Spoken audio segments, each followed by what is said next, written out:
Clip of the day.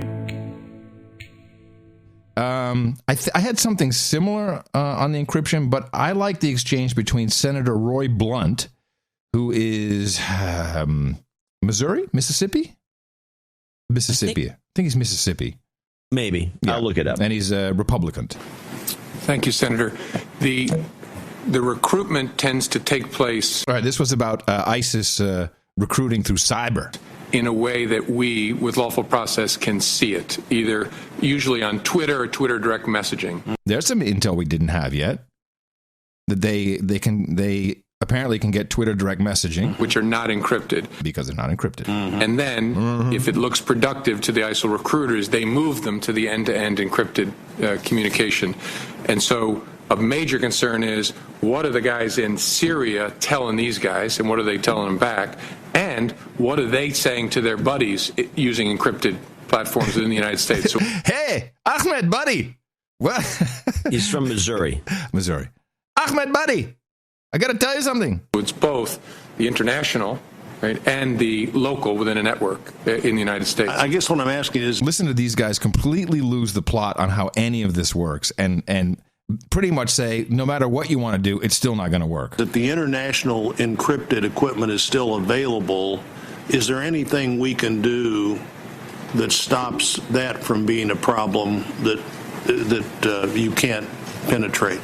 I think the answer... Can you penetrate the problem for me, Senator? I mean, Mr. Comey. These guys are already just off the rails. Have no idea what they're talking about. Again, I'm not an expert. If the at least he's honest. Servers are located entirely outside the United States, that we would have a heck of a time enforcing a regime that would require them to give us access. Now, so is he not saying exactly why this will never work?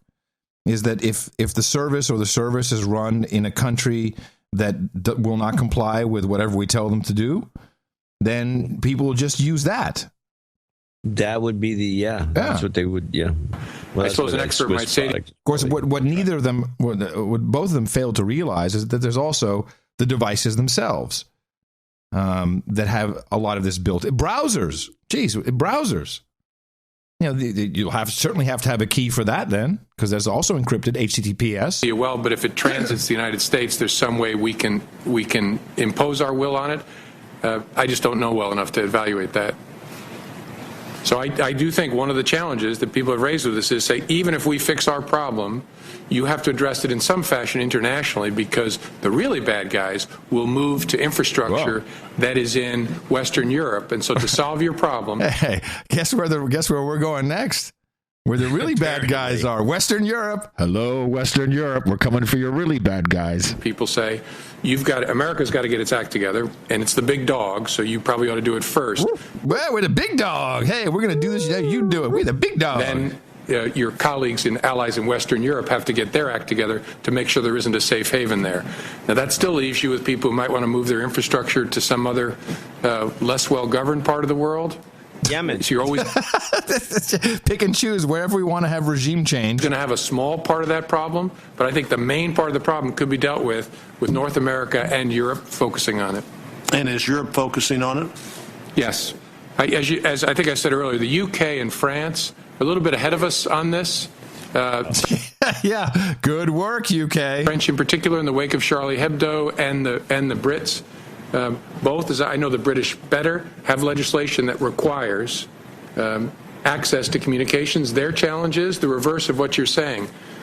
The infrastructure is in the United States on which they want to compel access. And so trying to figure out how to deal with that is a challenge we're still working through. And so the infrastructure is really the target as opposed to the device somebody might be using, even if the device is encrypted. What infrastructure it goes through may or may not accept that. Hey, I can't use this phone. What are the numbers on the screen? I got to dial. It's got like crazy crap. These guys, my phone is encrypted. I'm glad it's funny because it's so sad. Encrypted message. Well, I think the reason I was talking about the infrastructure is that would give you the ability to compel some to impose a requirement that that provider, the owner of that infrastructure that sits in your country, comply with American law to give judicial orders and make them effective. The challenge is, if the infrastructure is not in the United States, who are you compelling? He's creating a horrible argument here by saying, I want encryption. I want to have the keys to the front door, to Feinstein's front door. But it doesn't really matter because there'll be other countries that won't have that. I mean, I don't understand why he's saying any of this. And then I have no idea. There's this little exchange. And we've got security. As a number of senators have said, I care a lot about cybersecurity. I love strong encryption. So remember this, people. Strong encryption equals government has keys. That's the brand now. Strong encryption. What does that even mean? Strong encryption. You're a technology reporter, John. You're an author. You're a well-respected intellectual. More bits. What is strong encryption? More bits. More bits. Is that triple DES 256 something or others? Just 512. Move it up. So how do we take all those things we care about, innovation and jobs, security on the internet, and security for ordinary people from crime and terrorism, how do we maximize them all? How do we optimize them all? So we can get in. And as I said, some smart people say, well, if you do anything, it'll destroy the internet or it'll chase all the business overseas. Whoa. Now that's serious. There are smart people who say, if let's just listen to that again. Change anything. It's going to destroy the internet. Everything up. Destroy the internet. Them all. And as I said, some smart people say. Some smart people. Who do you think those smart people are? Probably Megan. What's her name from Google? Who's the CIO? Smith. What? Megan Smith? Yeah. It's her. He's like, I know some really smart people. Destroy the internet. Well, if you do anything, it'll destroy the internet or it'll chase all the business overseas. Oh, my God. All the business will be overseas. Business has already been chased overseas by other reasons. By a tax regime. I have two more Comey clips. Oh, I'm almost done. I do think we have to engage on the technical solution with smart people and creative people. Where can we find said smart and creative people, John? Where could they be? They can't get clearances. There was a whole thing on, I think it was 60 Minutes or one of these shows, that the government can't hire half of the people that they'd like to get because they won't pass these. They smoke weed all and these snort clearance coke. checks, which is now owned by whoever stole all the documents. They're doing drugs, John. They're all doing drugs. Like a stoner. They're all doing drugs. Hey, man, I can figure this out. Come on, there's got to be a huge drug scene in Silicon Valley. Don't you think? There's a lot of. I don't know this for a fact anymore but I believe there's a lot of cocaine being used. It's got to be just rampant. Yeah, snorting it off of naked women and stuff. Come on. I don't know about that. I don't think that goes on. Boring. And we just it's boring. In Hollywood, you get that. Think about, is there an international aspect to this? And again, I'm making this up, but ought not the civilized rule of law countries agree upon it? He says, did you just hear what he said? I'm making this up. He said I'm just making this up. Yeah. And no one goes, excuse me, you're here talking to the Senate and you're making things up? Technical solution with smart people and creative people. And we need to think about, is there an international aspect to this?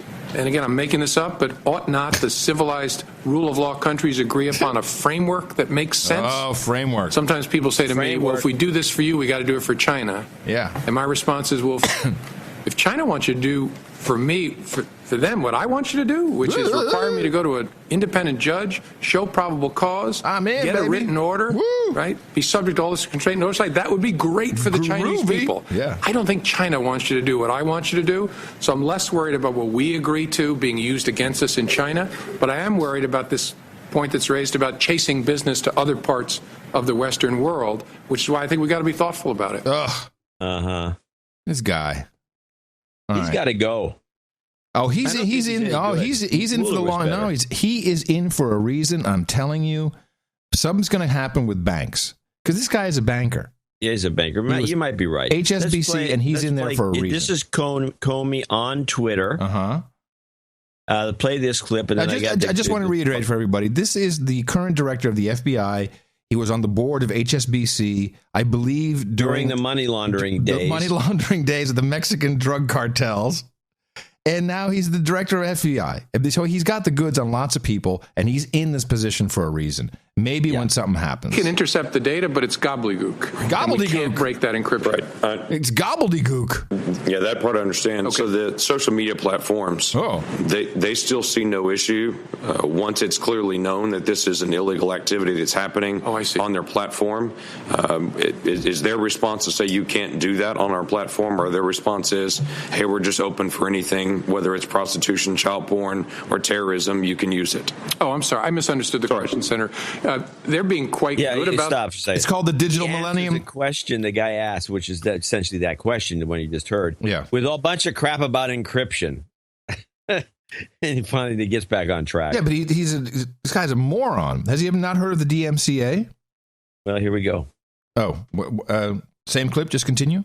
Yeah. And it's gotten increasingly good over the last year. Twitter does not want people engaging in soliciting advertising, criminal activity. So notice advertising is top of the list before criminal activity. Twitter's more interested in you ripping off some advertising opportunity than you killing yourself or somebody else. People engaging in soliciting advertising, criminal activity of any sort on their social media platform, but they're being particularly aggressive at shutting down and trying to stop ISIL-related sites. I think it actually led ISIL to threaten to kill their CEO. Wait a minute. That's what you got it. Oh, man. Oh, nice one. Yeah, I'll give it to you for that. Clip of the day. Nice. I looked it up. And well it was played, one sir. report on this whole thing. Well played. It was going to kill the guy. And so I think that's one of the reasons Costello quit. Yeah, because he was screw it. Why am I doing? I can be a CEO someplace else. I don't without somebody wanting to kill me. Did you notice that Ramsey King does this great job of putting together these discs of clips and segments, show segments, and he did a whole show for us once. Yeah. But I have to say, the guy who's doing Clip of the Day on Twitter, he does a pretty good job. I think he's doing too many clips of the day. Yeah.